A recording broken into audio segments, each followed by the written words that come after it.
Good morning, guys. That's the expanded box score IDP 411. Jordan Rains and Steve, the Dynasty Chef. I'm Jared Cray. What's up? What's up, guys?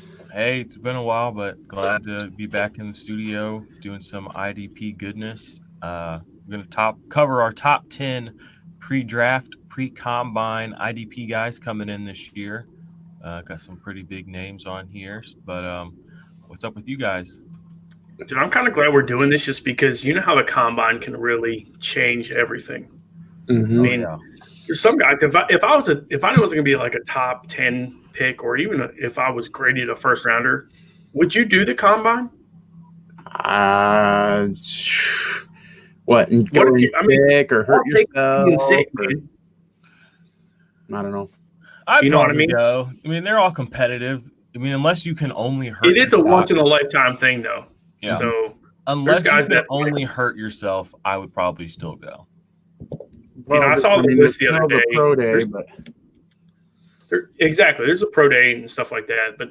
And I can tell you, like guys like Jordan Evans from the Bengals, he didn't go to the combine. He didn't get an invite. They go to his pro day. The guy runs a 4.5 140, has like a 42-inch vertical, and he's a linebacker. You're like, this guy became a draft pick because they went to this pro day, and they went to the pro day because they want to watch Baker Mayfield. But I think there's times like there's a guy at Oklahoma, Pernell Motley, who's I've been all about because he graded as one of PFF's top cornerbacks, and I will talk about him later. But he didn't get an invite again, and this guy every guy he played, including Jamar Chase, who got shut down in the Oklahoma game, but blew up in the national championship because Pernell Motley was guarding this dude. So, I want to see stuff like that. Like I like seeing players that have played really well but don't get a lot of recognition. So he's a guy that I'll cover later. Not today, but I'm gonna do a whole thing on him because I really like the kid. I really think he has a lot of potential. So, yeah, he should probably end up getting drafted, right? Like that was my biggest combine snub. That's why I wanted to bring it up. So there's guys that I think they get snubbed every now and then. I'll never forget when your guy on the Chiefs who just won a Super Bowl, the safety, Tyrann Mathieu, Honey Badger, that dude did 4 reps at 225. 4. He's a little dude. At the combine. And dude, I'm telling you, it might have been 3 because that 4th one was like. He's not very big. He was struggling, bro. He was probably all depressed too, because he was going through some things then. He was probably like not in a good headspace for that. Yeah, but he's not a big guy, but he's a playmaker. That's what exactly. It didn't change things for him. You're right. But if I knew that I couldn't do reps at 225, probably wouldn't. I ain't doing that. That's not what I've done. I would have just stayed away from it. Yeah. So, because he's not a big dude. Hey, he's Super Bowl champion now. So how about that? How bigger can you get? I saw a thing the other day where he posted. He's like, "You refer to me as All Pro Super Bowl champ, Honey Badger." He's talking about Kingdom Landlord, and he's awesome. It was pretty funny. He's a character. He's got some pretty wild tweets. It's cool to see him come back from being dismissed from the team and everything. So it's cool to see that. Yeah, well, the Arizona Cardinals have only been making mistakes basically since then. So right there. He's been a savage since then. All right, well, let's talk. Before we get into this real quick, okay. I wanted to talk to you guys. Can you guys believe Tony Jefferson got released from Baltimore? Yeah, I can. Is it because he got injured? Because he's been a savage since he joined the league. Probably. He was good at Arizona. He's been good at Baltimore, but he was a huge cap hit, and that's why I think it really was. Yeah, that was it. And they're kind of overhauling that defense. They gave Clark the money. They're probably going to let all those linebackers walk. They let Smith walk last year. They're just rebuilding that side of the ball. They need to be rebuilding some of their offensive weapons too. But I think that it's a new kind of era for their defense. It's going to be interesting to see what Baltimore does in the draft and in the offseason. And they have Earl Thomas. They have money wrapped up in him. They gave a lot of money. He's young. he's going to be that guy for a little while, and they like to pull guys on and off. Earl Thomas isn't that young, man. No, he's not. But I mean, it had to be one of those two, and they kept Earl Thomas, because they just went and got him. So yeah, well, it makes sense. I think that Jefferson will end up somewhere. He'd be a great, Rams will pick him up, or somebody that wants to make a splash. I could see the Dolphins picking him up. Maybe they do need some safety help. But okay, sorry, I just want to drop that in there real quick. So no, definitely worthwhile. Mm-hmm. Well, I guess we'll go straight to the top. I mean, our number one guy coming into pre-draft, pre-combine for IDP, and probably just overall defense is Chase Young, Ohio State defensive end. Dude's an absolute machine on the field. I don't think it's just number one overall defense either. What? He's a monster. I think he's number one overall, but even over Mr. Burrow, huh? Oh yeah. I don't think he'll be picked number one overall. No, I don't think he will, but I think he's a better player than Burrow. Interesting. Mm-hmm. I don't know about that. So, I don't think Stoops would agree with you. Shout out to the dead. He probably wouldn't, but he would probably fight you. I think Ricky'd probably fight me more, but I mean, here's the thing. Like, I like Chase Young, and when he performs, but he disappears too. Let's not get this twisted. And it's not because he's getting manhandled by a two-man and three-man. There's times that he's saying beating the guy, right? Which, if he's the consensus number one and he is better than Nick Bosa, and people have said that, then show me you're better than Nick Bosa, because at times he disappears. And there's also times where he blows up and he's like, oh, here's 4 sacks. So he is that guy. But thing is Nick Bosa did the same thing during his rookie season. Yep. He had a sack first game of the season, disappeared for like 5 games, and then here he came. Mm-hmm. You know what I mean? I still think he shouldn't have got the rookie of the year. Bosa? Just put that up right now. Yeah. Yeah. Well, I'm sorry. It's because he had the playoffs to have a better resume. The spotlight was definitely on him more. Mm-hmm. But I mean, I think Chase Young is going to be great. I mean, he's got all the trappings of an elite top tier guy. We've had guys that bust before, but he doesn't look like he's going to bust. I mean, he gets pretty decent tackle numbers in college. 21 tackles for loss this last year. That's one thing I look at a lot is tackles for loss and quarterback hits. And he had a lot of tackles for loss last year. I mean, 21 of his 32 tackles were for a loss. That's over 50%. That's probably why he's so up there, because it's not just the sacks, but the tackles for loss. Exactly. Great. It's not just the sacks. I mean, he had 16 and a half sacks. That could have very easily been 12. His quarterback pressures were awesome, by the way. Yeah. Well, he had 7 forced fumbles too, which is, I mean, that's big. And how many games did he miss? He only played 12 this year. Yep.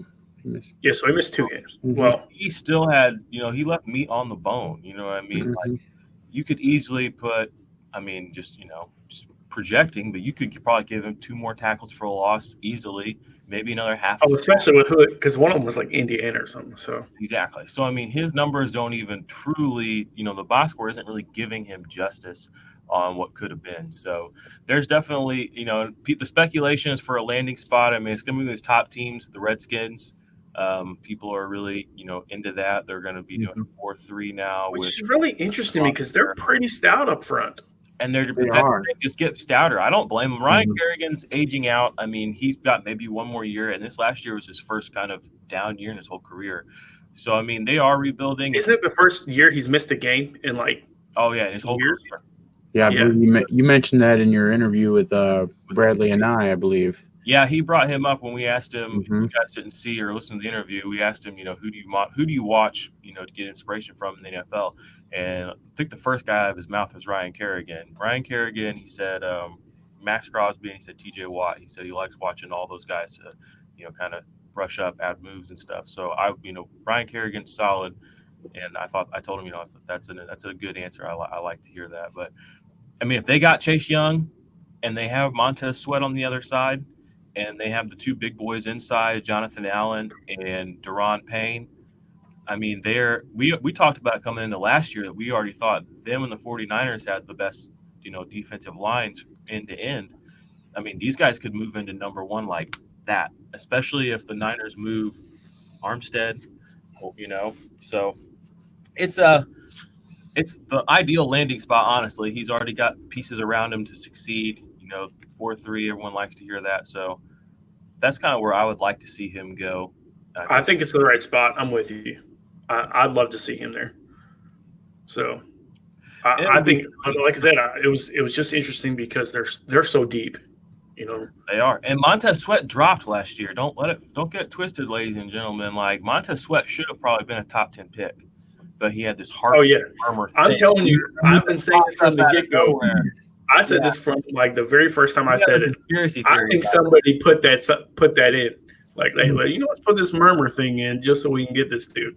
You mean the Redskins might have done something shady in their with their medical staff? Unspeakable. Shade, throwing straight shade. They have a track record for it, so I still can't believe they never scandal in professional sports. Yeah. So if they end up with these two guys on the ends, and then these two big boys from Alabama in the middle, woo, Lord have mercy. Mm-hmm. Watch out. I'm with you. I like it. Yep. I guess we can move on to number 2. This is probably the guy that'll get taken. He'll probably be the first guy taken in most IDP drafts. It's him or Young. But Isaiah Simmons out of Clemson, linebacker. Dude's a savage. Tell me this: if you could compare Isaiah Simmons to another player, who would it be? To me, I was thinking about this yesterday for a little bit, and it was like he's like the best thing. He's the best parts of Darius Leonard and Jamal Adams. Like, he's like, if you could meld them into a guy that could literally do everything, and it's physically like just bigger, better, faster, stronger, longer, smarter. I mean, that's who he is. Like, what about you? Do you agree? Do you disagree? That was the two guys that I like. Darius Leonard, Jamal Adams. A player that I like to compare him to is somebody that I think could draft him front to a team, because Shaq Thompson in college played safety, but he plays linebacker because he was so athletic, and I just think he put a lot of weight on. I don't think Isaiah Simmons has to change weight. No. I think he stays right where he's at, can be the leader of that linebacker group, and basically be Luke Kuechly and go to the Carolina Panthers. Oh wow! If I'm them, if I compare you to a player that I think you're so athletic that you can play basically any position on defense. The only player in the last 5-6 years that have been ridiculous is Luke Kuechly. I know it's high praise, but let's be real here. Simmons is a generation player. Yeah, it's funny. We literally, it was during the playoffs when they were playing. He's my favorite player. We were messaging each other, and that's what we said even way back then. It was like the day or two after Kuechly retired, and we said, man, Simmons to the Panthers is suddenly looking like just like a marriage. Like the move. I mean, they need him. Thing.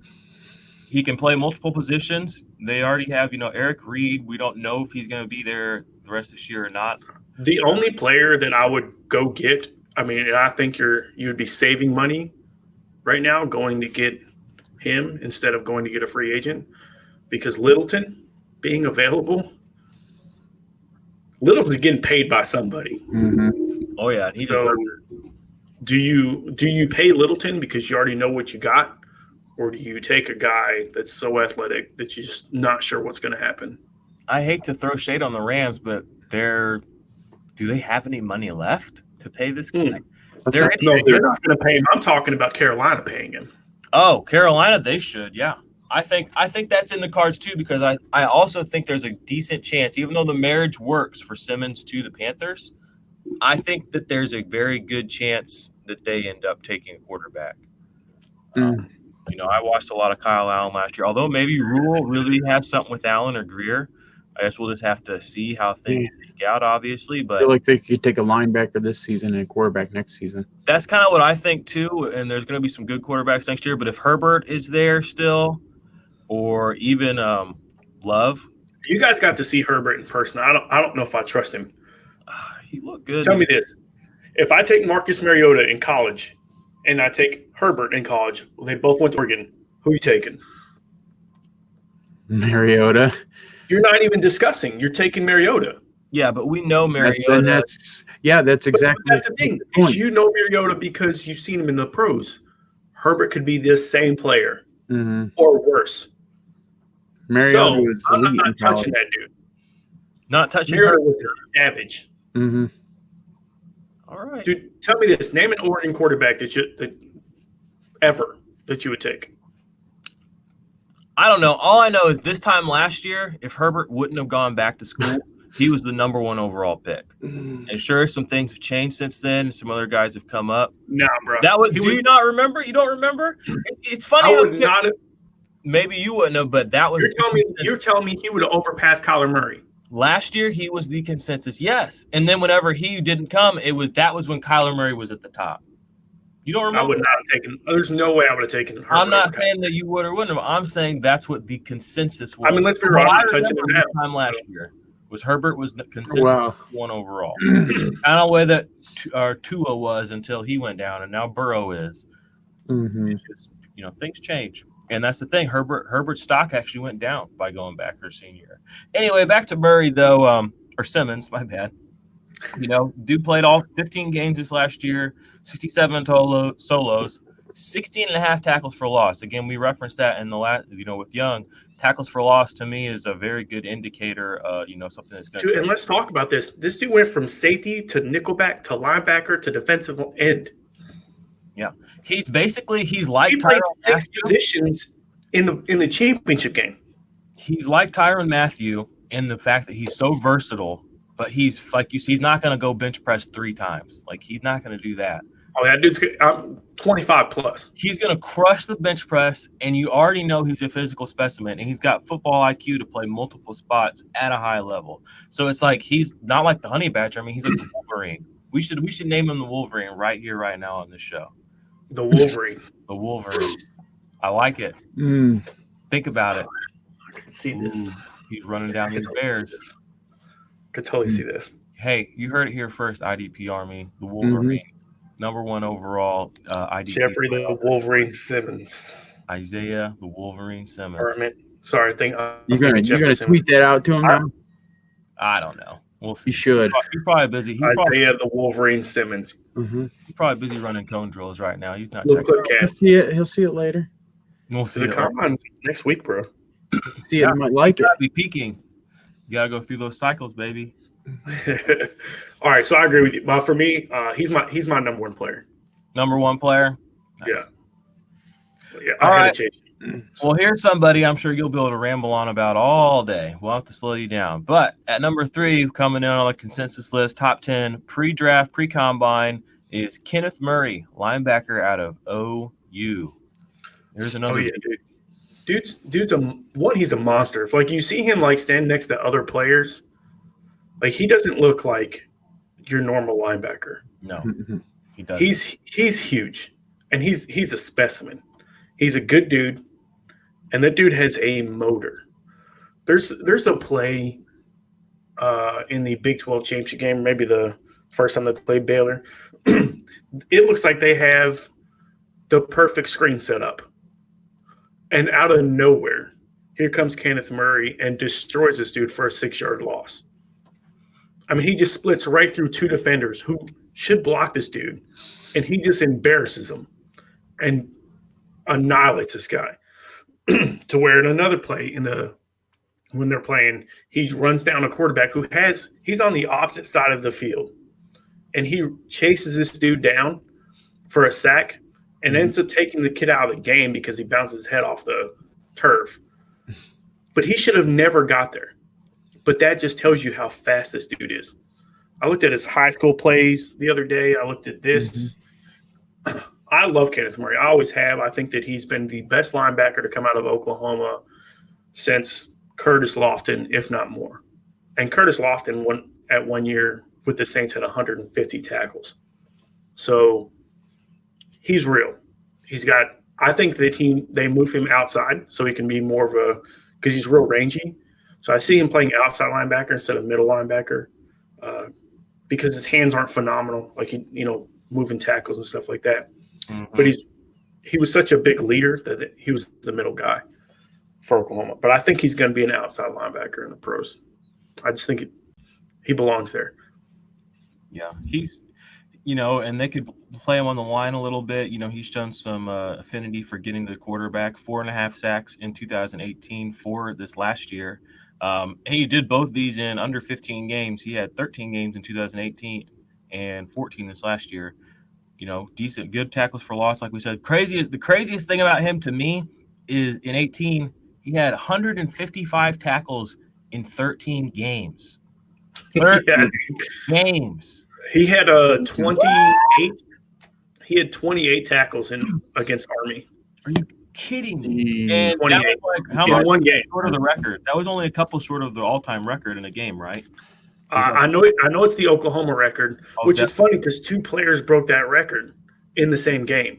The record was like 22, and a guy, Curtis Bolton, who I'm really big on. I think the guy's going to come back from his surgery pretty well. He had 24 in that game, and then Murray had 28 in that game.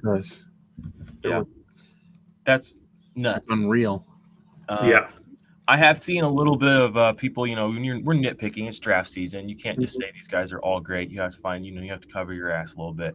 But one thing people are saying, or I have seen said about him is, maybe he's not great in coverage.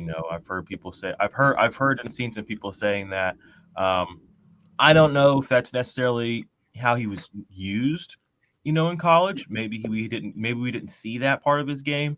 But I did see a couple of draft guys that were kind of higher on him saying, even with that knock on him, the fact that he can line up on the line and he's big enough to go up against a guard or a tackle, they said that there's almost no world where he's just a 2-down linebacker, especially, with what he's able to do the first 2 downs, and then they can play him on the edge a little bit if they need to, maybe have him playing some spy.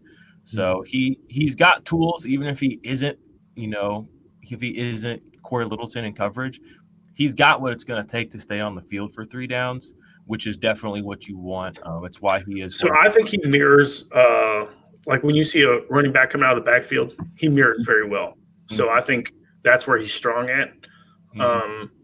Also, I think he's a great blitzer. I don't think he has great hands to shed blocks. I said that before. I don't think he has great hands. But I think in coverage, people are going to be surprised because what he was used for is to go get somebody. And he did that well. So, who he speed's good. So, another guy we like talk about on the show a lot is Levante David, or not Levante David, Mario Davis. Yeah, there you go. Blitzed a ton last year for the Saints. I really like that comparison, to be honest with you. And he's a guy that maybe wasn't always known for being as versatile, but we saw it this year. I mean, everything kind of hit stride for him. And I don't know about a landing spot necessarily for Murray. There are several teams that need a linebacker, but Baltimore was one. There's they love Oklahoma players anyway. Yeah, they've got like 4 on the team. There we go. I like that. I'm gonna write that down. So Baltimore. And they need. I think they're gonna have to go get him though. I don't think he's gonna be available. 15. Where do they pick? 15. Well, who ahead of them needs a linebacker? Because we know Simmons will go before him. Well, we don't know. Jacksonville. Jacksonville could get Simmons. The Panthers, but I think they're gonna go quarterback personally. Anybody else picking ahead of them that could maybe be on that list? I don't know whether you love or hate it. Cincinnati, Dallas, Miami. Miami has 3 picks in the first round. Yeah, they could get somebody to play alongside of Jerome Baker. They could, that could be nasty, dude. That could be nasty. Because McMillan didn't work out really. We all thought McMillan was going to have a good year. No, he didn't, which was, he was a guy, and he was on the field a ton. He just didn't really do a lot with his opportunity, unfortunately. Could be big. I mean, again, they got 3 picks in the first round, dude. Who knows what they do? Yeah, that's 100% true. We know one of them's going to be Tua. We'll see what happens. I'm not a believer. They lucked out that he got injured, honestly. I mean, yeah. They he really could drop. Yeah. Because he would have been the number 1, I think, if he didn't get injured. And I think that would have been a bad pick, honestly. So, I still don't believe he throws well to the right side. Okay, so next guy. Who we got? Next guy, number 4, coming in at number 4 on the top 10 pre-draft, pre-combine IDP guys that we're into is Patrick Queen, linebacker out of LSU. National championship under his belt. Good year this last year, taking over for Devin White. Talk to me. Dude, I love Patrick Queen. Mhm. I think he's got him and Murray are pretty much they're very similar to me. They're both big. They're both big leaders.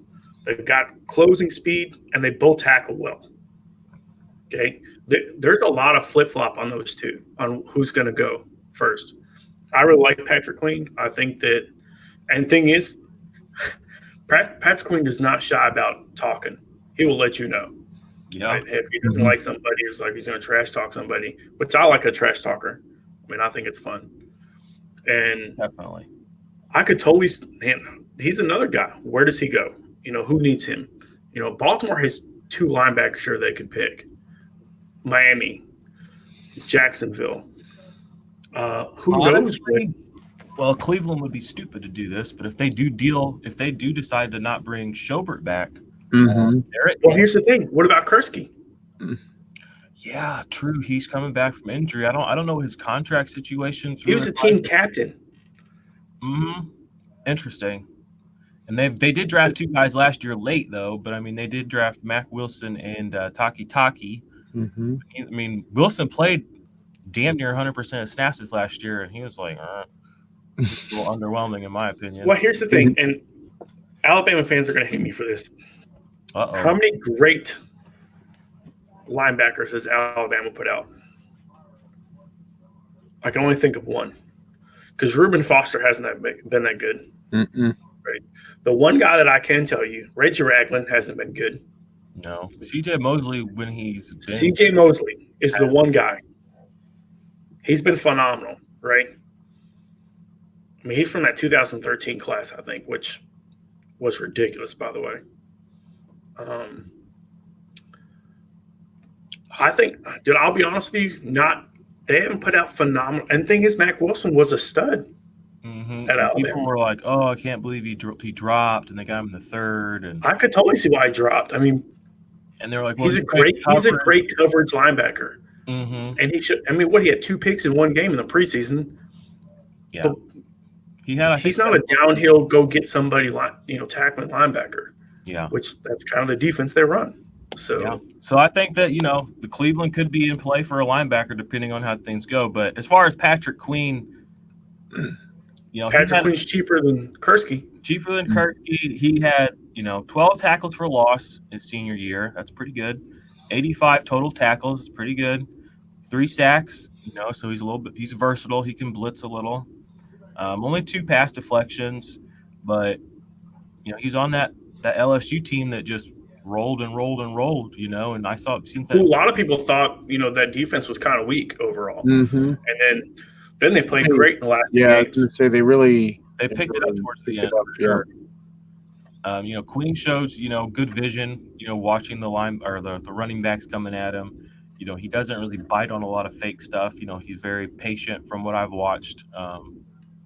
He seems capable. He seems versatile, and I've seen him rising up people's draft boards more and more the past month and a half. I really like Patrick Queen. I don't think he's Devin White, but I think he's a very, very good linebacker.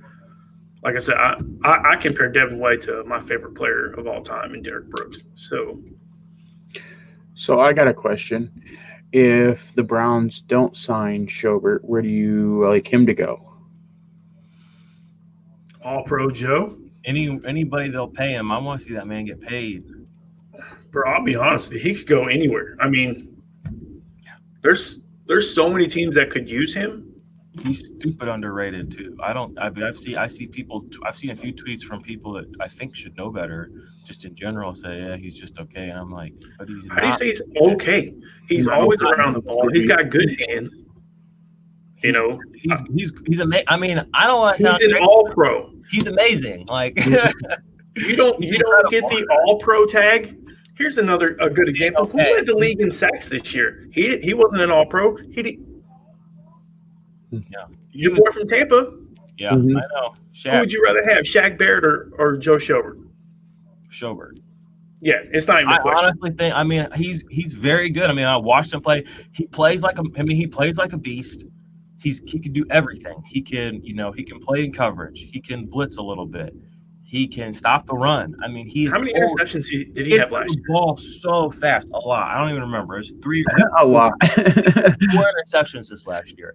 I mean, he's just, and people they wanna water him down, and I don't like it. You know, we could. My pick is, if you got to decide between Joe Schobert and Kursky, even though Kursky's the team captain, It's Schobert. I'm picking Schobert because he stays on the field and he's a baller. I agree. I'm sorry. And we got new coaching staff. You know, hopefully they'll see it with a fresh set of eyes that see that Schobert is what Schobert appears to be. So, but anyway, Patrick Queen. He's our 4th guy on this list. He's going to be a good linebacker, whoever gets him. There's plenty of teams in the first round that do need a linebacker. He's a guy that if you need a linebacker on your team this year in Dynasty, that probably I'd say 3rd, 4th round in your startup and your rookie drafts, keep an eye out for him, because he won't be the big name that pops like Simmons or Murray. He'll probably be one of those next couple of guys going. So keep your eyes on him, and we'll definitely redo these rankings depending on draft capital, landing spot, all that. Yeah, when we do our mock draft, that'll be fun. Mm-hmm. So we got coming in at number 5, Javon Kinlaw, D tackle from NC State, right? Or South Carolina. Was it South Carolina? Mm-hmm. Okay. Am I wrong? No, you're probably right. I got this wrong when I tweeted out about it the first time too. I knew I'd fuck this up. Anyway, Kinlaw. I'm almost positive. Yeah, South Carolina. I didn't think I was wrong. Steve and I saw him. Yeah, you did do this the other day. Steve and I saw him up close and personal at the Senior Bowl. I got a little interview with him, which I still have a bunch of interviews on my phone. I need to get those to you guys or get them up. That was before Steve showed up there, but he's a big boy. We were talking about him before the show. He's a little, when you see him from a distance, he looks long, but when you get right up on him, I mean, he's thick around the middle. At first I was kind of like, man, maybe he should be more of an edge guy. But when I got real up close to him and started talking to him, you could see why he would be good to fill up the middle. And as we watched him play, he was easily, to me, looked like the most versatile interior defensive lineman at the Senior Bowl. Smooth, long. He seemed like he was technically very, very well prepared for what they were having them do. He was in the same group as, I forget. No, Gallimore was in the other group, but Gallimore was another guy that stuck out a lot, but just in a different way. But I mean, he's a big dude, 6'5", 315. Yeah, and he doesn't. That's a big dude. He is, and he doesn't move like that. I mean, he's very athletic, nimble on his feet. He was cutting, and you could see his hand placement was like on point. Pretty fast. Fast on his chops, finished through his drills every time. I didn't watch. He could play offensive line as big as he is. He could move around for sure. I could see him being inside or outside. He kind of reminded me of we were talking before the show, Ogunjobi, who kind of is built almost like he could play in, but he's, good at playing the center too. What are your thoughts? Yeah, I'm interested to see where he goes. He only played 12 games this year, but in 12 games, 6 tackles for loss, 35 total tackles, 6 sacks. So, I mean, that's a sack every other game. That's not bad for an interior defensive lineman. Mm-hmm. And I think he's going to go top 15 probably. And my personal bet is that the Raiders take him at 12. Really? We were on the field and we were, and I was looking around who we wanted. What if I'm telling you I think they take one of 2 wide receivers? They might. I'm just going to tell you what I saw. That's a quick look at my pre-draft. I'm just standing. I mean, he's going in the first round, though. I literally watched Mike Mayock walk up to Javon Kinlaw, pull out his phone, and say, "What's your number?" And Mike Mayock put his number into his phone, was like, "All right, we'll be in touch." Shook his hand and walked away. And I was like, if you're in touch with him, like the real man, I mean, he's not. I mean, tell me this. Maybe so does that mean they can't wait till 19 for him? I don't think. Well, there's no way. They're going to have to take. They have 2 picks in the draft in the first round, though, right? I think they have 3. They have 2 in the first top 20. They have 12 and they have at 19. I think they take him with 12.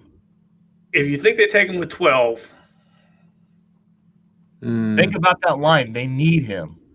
when you say they need him, they just got Farrell last year. He's on the Who's outside. playing the same position. No, they're going to play Kinlaw inside.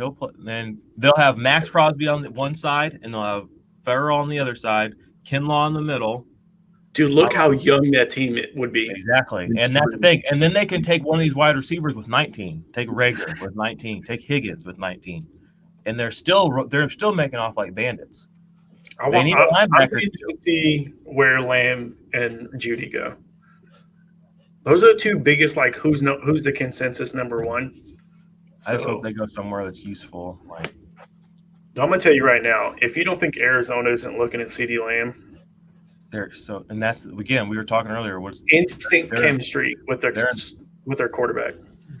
They're not a very smart organization.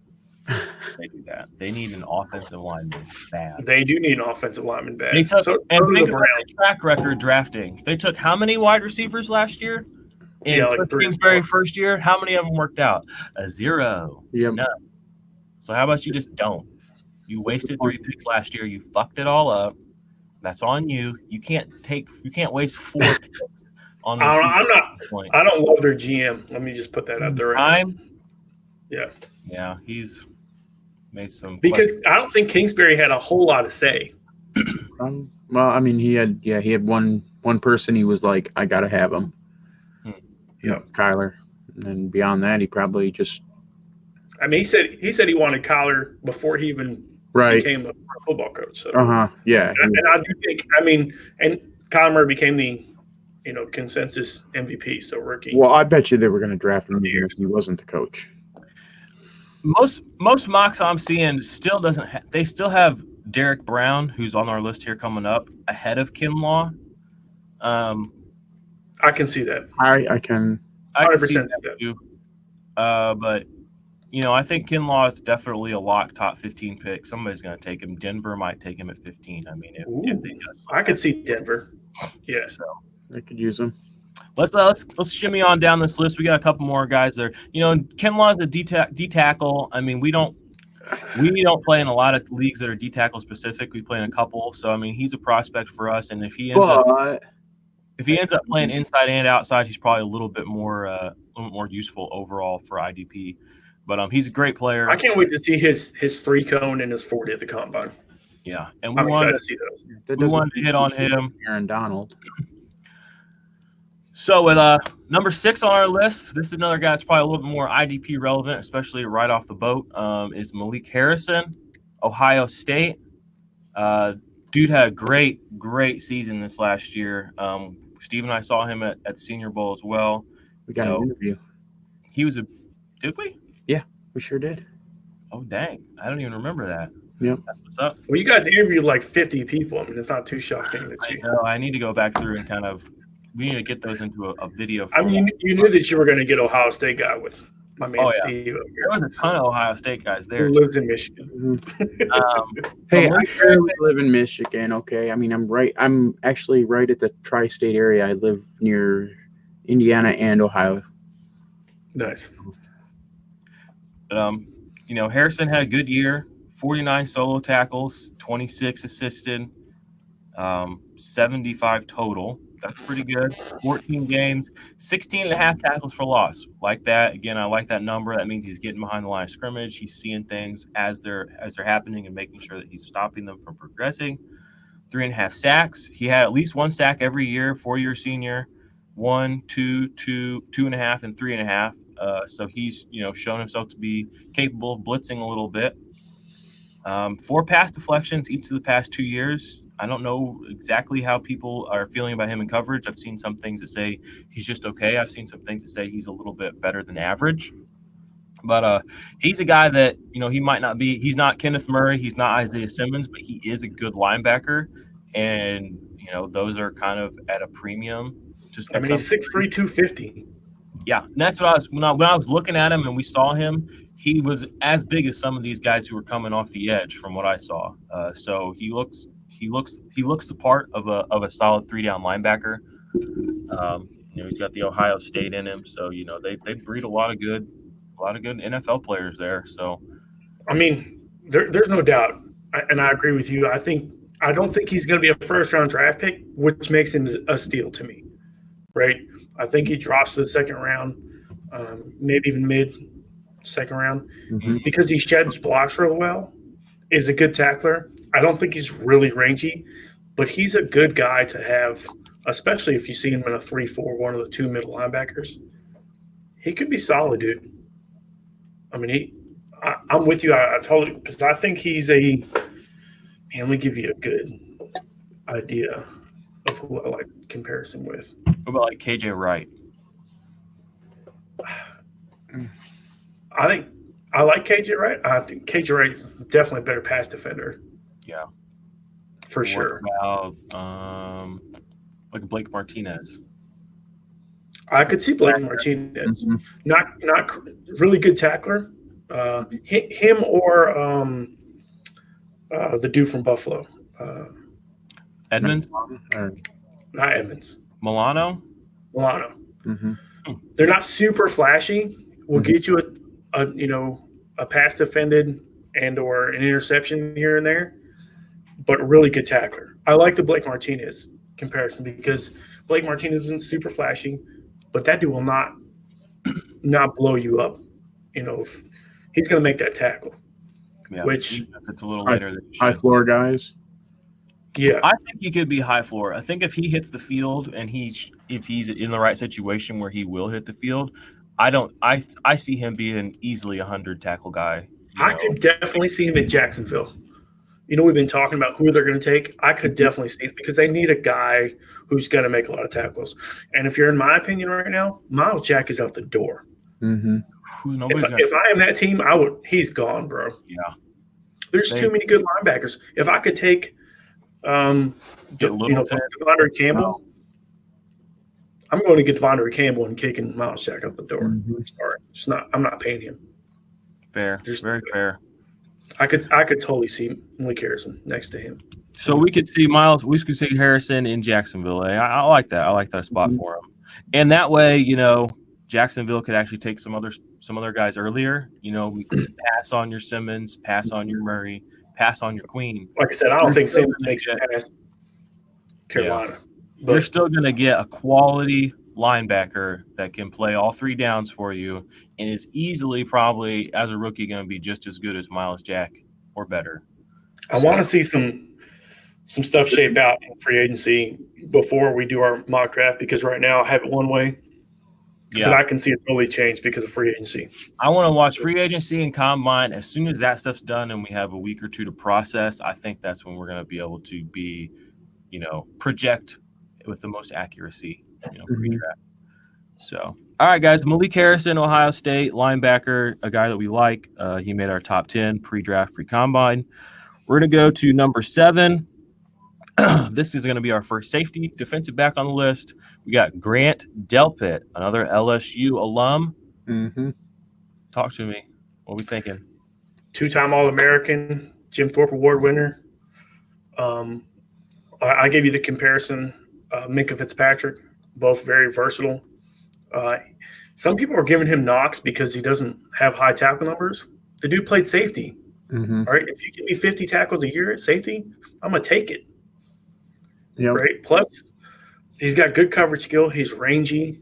I can tell you there's a starter in the NFL in Juan Thornhill, and I would take Delpit before Thornhill. Okay. Fair.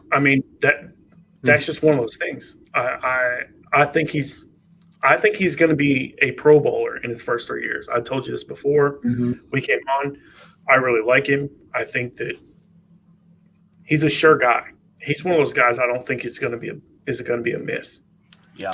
Right? LSU's all about DBU anyway. So well, I think that is already baked into, him being many people's consensus number one, safety or defensive back is the fact that he did play at LSU, and they do kind of churn out these guys that are, generally hit, kind of like Alabama safeties of recent years, which we're going to get to one of them on the top 10 here in a minute. But, he does have his forefathers have paved the way quite well for him. With he's a big dude. He's 6'3". Paul Adams. Didn't Eric Reed? Didn't he play at LSU? I mean, there's a ton of. No, he's Stanford. Okay, well, there's a ton of good defensive backs and safeties that have played LSU. So that's kind of baked into, just defensive backs the last couple of years. You got Grady Williams, and then the year before that, you got all kinds of guys there.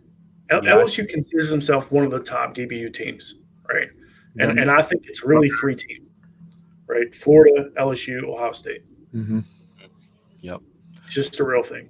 So he's a guy, again, the tackle, especially if he plays free safety, he's for IDP, he's probably not going to be you're not going to draft him as your defensive back 1 on your team.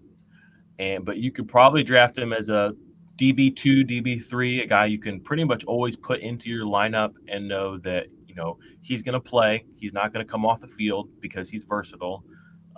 Sure, he might be playing a little bit more coverage than you like. So does Minkah Fitzpatrick. And while that does kill your floor to a degree, that puts your ceiling sky high for these guys that are ball hawks. Minkah Fitzpatrick, how many interceptions did he have last year? 5. And he had a streak, too, where he was hot for a couple of weeks, where he was getting basically a pick, a fumble recovery, or a forced fumble, every week right there near the middle of the season. And, while, it's not your floor guy, draft your floor guy as your DB1. Go get Baker or Reed or John Johnson or Taylor Rapp, somebody like that. Sure, get them as your DB1, and then get some of these high upside guys, that are more free safety guys, maybe as your DB2. Maybe a Tyrann Mathieu, somebody that doesn't just play strong safety or just play free safety, but is a safety and is a guy that makes sure that he's on the field all the time.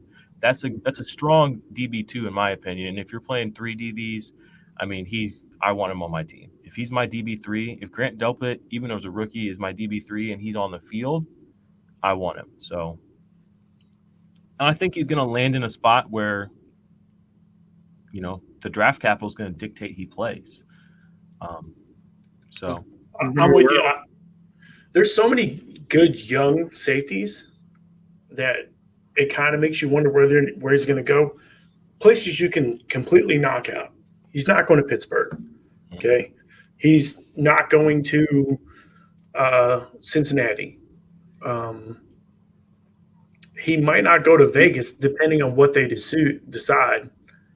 Yeah, they won't take another safety after taking what's his face. They got Abram. He could. I could see him be opposite of Abram though. I could see him going to the Jets. Marcus May has been underwhelming in my opinion. They get him back there with Jamal Adams, and they've both LSU alum, both safeties. Maybe they just play it up. I could see that. I like it. They've got some plays there for sure. Another spot he could end up is the Colts at 13. Ooh. They have Kari Willis. I could tell him taking Malik. Gaither seems like he's kind of and then Hooker has just been like I'm with you. Yeah, I could totally see that. Grant Delpit with the Colts was solid. So Miami could be a spot because they have 3 picks in the first round. So another good guy. Guys, he's on our top 10 right now. We'll see how he does at the combine here in a week, right? Week and a half, 2 weeks. Yeah, well, it's next weekend. Well, hot damn. All right, number 8 on our list is a guy who will probably go higher than almost most of these guys we've mentioned so far. But Derek Brown, defensive tackle out of Auburn. He's apparently the greatest defensive line prospect since last year. So I like him. I like him better than a former defensive line in D Ford there. Because I like D Ford coming out of college. Don't get me wrong. Let's not get this twisted. But I think that an interior defensive tackle, you can't have enough good ones. And I think Derek Brown definitely is the best player. He might be the best player on Auburn, period. Yeah. And I would tell you, I think he's going to be probably a top 5 pick, probably more than likely. For your senior, one thing I'm noticing as I'm looking at his numbers here is the level of consistency from, sophomore. This is sophomore numbers as tackle, 57. Junior, 48. Senior, 54. Those are good numbers for a D tackle. If I'm getting 54 tackles out of a defensive tackle. Yeah. Mm-hmm. And listen to these 10, at least basically he averaged 10 of those. 10 of those are a tackle for a loss.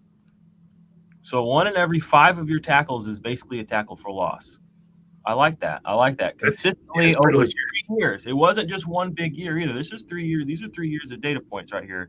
And you stack on top of that he only started 13 and 12 games. So he didn't even play the full season. So you're giving me 10 tackles for loss, and you're giving me basically 52 tackles a season. That's a crazy pace. I'm not saying we're not just transplanting those numbers to the NFL, but when you see that kind of consistency from the guy from that young to now, oh man, I mean that's something I want to be a part of.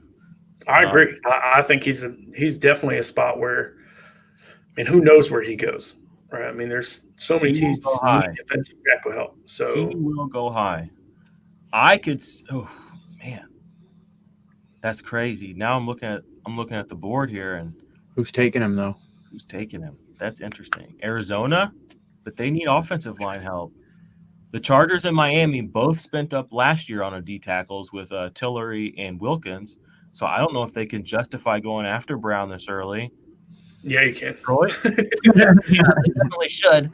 Yeah, you can. Detroit? Problem. The Giants? Ooh, Detroit or the Giants. Both really good. Because they don't need quarterbacks. I mean, maybe Detroit does. We don't know what the hell. Yeah, I was going to say. Well, here's the thing. So it's funny you say that. Rumor has it Detroit's trying to deal Matt Stafford. But it's LA. If they deal Stafford, I think that Stafford would be great on LA. Yeah, or they take a bigger cap hit by dealing him. Or the Colts. Put Stafford on the Colts.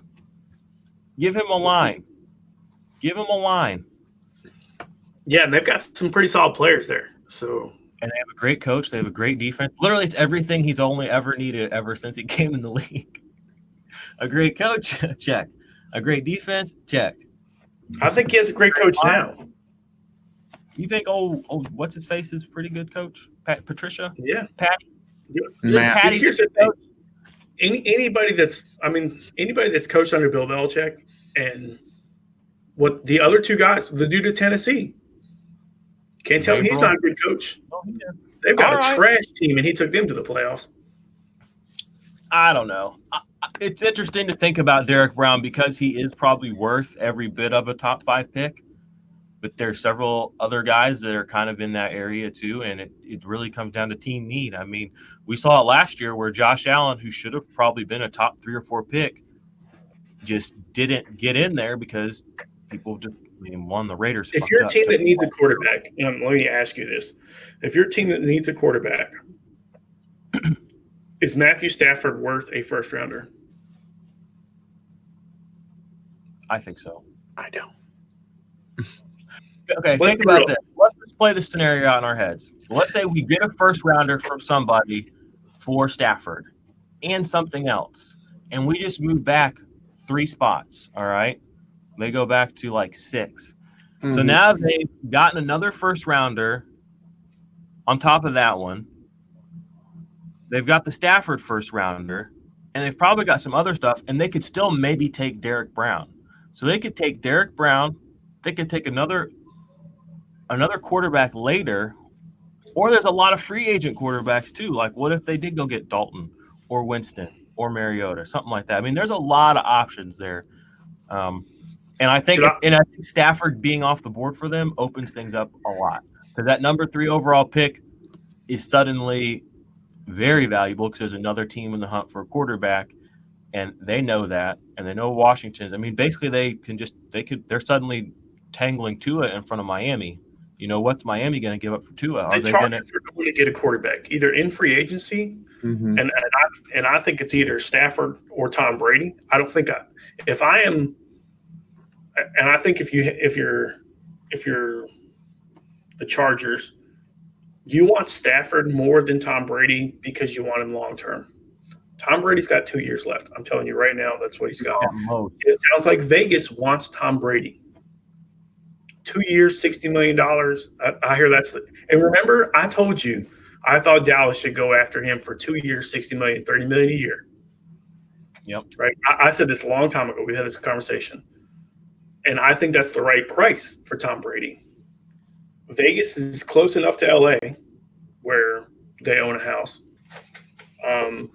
He's a perfect face. He puts butts in seats in their first 2 years in Vegas. It's a dream spot for Vegas because I don't think. But if you're a Carr, do you demand a trade? Because dude, let's be real. 3 years ago, we thought Carr was going to be the MVP until he got injured. Mm-hmm. Right, he got injured with like 3 or 4 games left, and he was the MVP at that point. He's having a career year.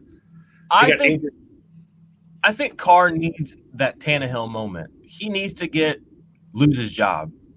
And I think because he seems so confident all the time and also positive and everything's great, wonderful. I'm like, it's not. Like, you're just playing just okay-ish. Like, he needs to feel the heat. And I think whenever he feels the hot seat a little bit, wherever he ends up after that, I think Derek Carr is going to be that guy. And I think that I just don't think he's ever been that uncomfortable. He's just always been like, meh, Raiders Nation. I'll be honest with you, I would love to see him at Cincinnati. Perfect. I'd love to see him. Running back, 3 good receivers, right? No defense. He's used to that. And all they have to do is go get a line. And they've already got a couple of guys waiting around to get healthy. So, yeah. So I think if Cincinnati gets a good offensive line behind them, they're scary because Joe Mixon's real. Yeah. Right. Is. TJ, we got Boyd is solid. I don't know what they're going to do with Green. Ross is the fastest player in the NFL next to Tyreek Hill. Okay. He's fast. I want to see a race between those two, but dead on. I think if you I had John Ross on one of my dynasty teams last year, and I actually played him a couple of times. The first 3 weeks was. The first 3 weeks, he was the wide receiver 1. And he's not just catching. I mean, he was taking hits over the middle of the field and getting up. Like, he was not shying away from contact. He looked good, and he quietly had 21 targets the last 2 games of the season. Now wait till Joe Burrow throws to him 21 times in 2 games. That's what I'm talking about. I could see him everywhere. He's on all my teams. Yeah, I just hope he can stay healthy. Anyway, we should get back to this list. We got 2 more guys to pound through here. Coming in hot at number 9, big guy. We love him. AJ Epinesa at Iowa, defensive end, 3-year player there. 49 total tackles in 13 games this last year as a junior, 14 tackles for loss, 11.5 sacks, 3 pass deflections, 4 forced fumbles the past 2 years. He is a disruptor.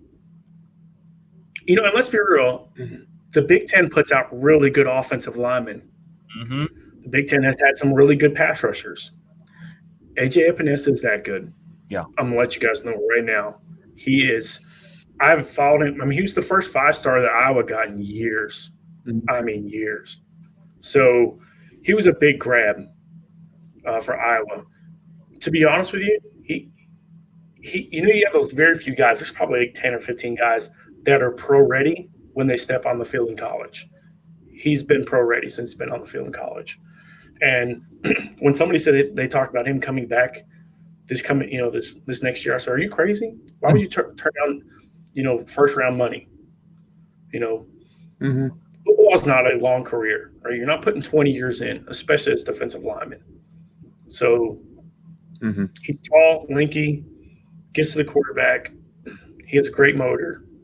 Great. That's the thing I've noticed when I watched him. He seemed very strong, and it seems like he's strong all the time. Like it never seems like he's trying to do a move instead of use his power. It seems like he's always doing it all. Like he's always using his power to some degree to make the move. Steve's not going to like this, right? If I'm a team looking at looking at Chase Young, you better be looking at AJ Epinesa. Of course. Right? Because I can move back. Yep. If I'm a team looking to move back and knowing I can get AJ Epinesa and gain draft capital, I'm doing it. I'm not going to disagree with you at all. If I'm the Redskins, I'll be honest with you. if somebody really wants Chase Young and you're the Redskins, you're like, it's Chase Young. So what do you guys want? Yep. And I'm going to go get AJ. That's what, if I am them, that's what I'm doing. Yeah, and I do the same thing in a. I think you see five different, at least, drafts in the first trades in the first round. Interesting. This could be one of the biggest trade first rounds you'll see in a long time. Well, you have several teams holding several picks, very early too. I mean, Miami's got a handful. Jacksonville's got a lot of Raiders. Miami, Oakland, and Jacksonville all have draft capital. They can all play around a lot as needed. And honestly, Jacksonville has players too. I mean, if we're doing I wouldn't be surprised. I mean, look, they've been willing to deal great players. I mean, they got rid of Ramsey, they got rid of Fowler. Yannick has been in this whole nebulous thing for like the past 2 seasons. What if a trade happens in the draft with him? You know what I mean? Like things. I mean, it could get like that. Probably won't, but it could. Yep. And he's worth it. If you're a team looking for a defensive tackle or defensive end, are you taking Yannick? You take Yannick or AJ Epinesa. There you go. Tough think one about Yannick. I'm not going to have to pay AJ for 4 years. Yeah, but you know what you got. And I got him for 10. True, you're right. Do I have Yannick for 5 years? No, I don't know, but you've already got with Yannick. You have a polished pass rusher. If I'm a team, I'll put it this way. You remember the Rams went big and they tried. Hey, we got to win this year. If you're looking at a team like the Cowboys that want to win next year, I'm going to get Yannick.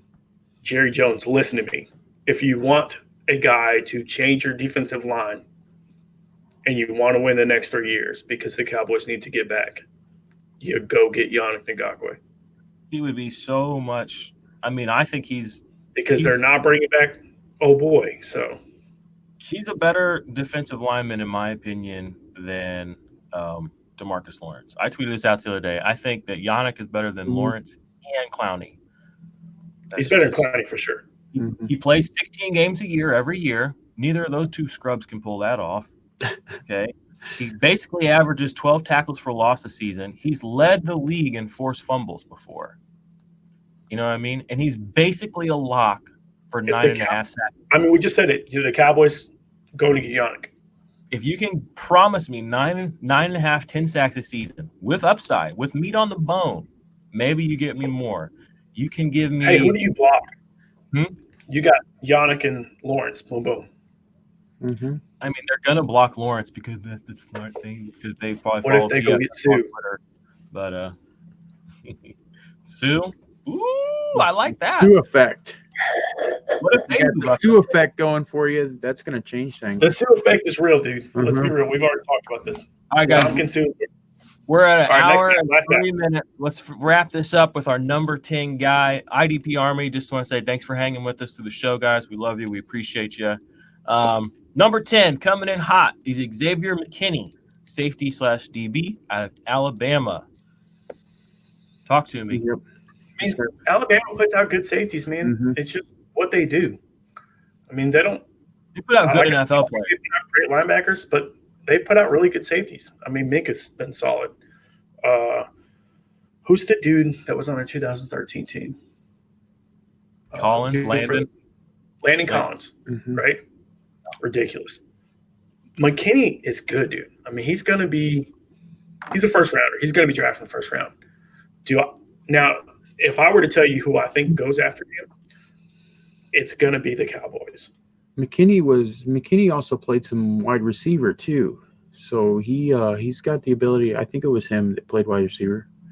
He had the ability to when I was watching him in the tape, he really high pointed that ball well. Dude, he's a baller. He's a baller. Right? I mean, I told you, there's a lot of guys I would take him. I even said I like McKinney more than Thornhill probably. Good. Strong tackle numbers in 13 games, 95 tackles. You'd like to see that. 5.5 loss. I mean, those are almost the same stats Landon Collins had at Yeah. Alabama. 3 sacks each of the past 2 years as a safety. 6 forced fumbles in the past 2 years. 4 this year, 2 last year. Disruptive. Pass deflections, only 5 this year, but 10 last year. Tell me this: if you had Xavier Woods or McKinney right now, who are you taking? McKinney. Yeah, I think it's not a question. Xavier Woods started out last year hot, but he cooled off, and that's saying something. Whenever Sean Lee was basically the cadaver of Sean Lee is out in the middle of the field because Van Der Esch was gone. I thought that Xavier would have eaten up tackles the second half of the season, and he didn't. I really did too. So yeah, I'm telling you, this guy plays a lot like Landon Collins. Who He is does. one of the top 3 safety in the NFL, not just for IDP, just IRL, but he's also one of the top 3 for fantasy too. So I like this. pray. I like a big comparison for him, Antoine Bethea. Yeah. Huge comparison with, I think, better ball skills. Mm-hmm. So I think he's better than Antoine Bethea in ball skills. Yeah. I think you can get 2 or 3 interceptions out of him. So Oh yeah. he's a ball hawk. I really like him. McKinney's in our top 10, and we just talked about who we should throw in the top. Who was our number 10, and McKinney is there for me. I think he's the guy. I mean, if I can get tackle numbers like Budda Baker, Nobody can do that. Dude, I mean, 95 tackles in college at safety right. position is ridiculous, dude. Mm-hmm. That's ridiculous. Yep. That just means you don't get past this guy. So that's why I really like him. And he's without a doubt in my top 10. I love him. Nice. Well, I'm going to read back the top 10 for the Army. This is our top 10 pre-draft, pre-combine IDP rankings. We have Chase Young, Isaiah Simmons, Kenneth Murray, Patrick Queen, Javon Kinlaw, Malik Harrison, Grant Delpit, Derek Brown, AJ Epinesa, and Xavier McKinney. We also had some guys that almost made the list, so we'll just give them a little honorable mention. We had Troy Dye, linebacker from what? If the guys wants to do the next 15 to make it 25, give us a like and subscribe. Give us a comment if you want to hear the next 15. There you go. Okay. How about All right, because we have the next 15 in the pocket. There you go. So give us a comment, like, subscribe. Let us know if you want to see the next 15. Let's do our next show on the next 15. There you go. You just got a little teaser there. Give us a review on iTunes too. If you use iTunes or just anything, just give us a review. 5 stars. Google. Yep. All right. Until our next show. All right, guys. Appreciate you. This is the IDP 411. We'll be back again with some more heat in a week or two. Hope you guys have fun watching the draft, the combine next week. So let's go.